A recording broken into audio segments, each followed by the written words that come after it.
পঞ্চগড়ের সীমান্ত দিয়ে ১২ বাংলাদেশি, ৪ ভারতীয় নাগরিক সহ ১৬ জনকে, লালমনিরহাটে ১২ জনকে এবং ঠাকুরগাঁওয়ে ২৩ জনকে পুশিন করেছে বিএসএফ।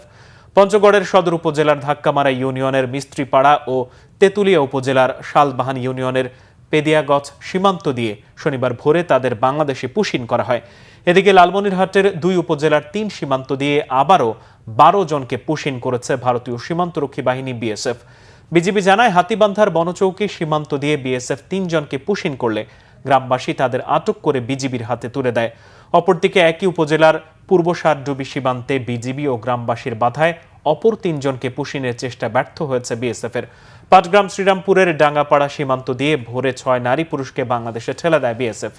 বিজিবি ও সীমান্তের লোকজন তাদেরকে আবারও সীমান্তের কাঁটাতারের বেড়ার ওপাশে ভারতীয় অংশে ফেরত পাঠিয়েছে।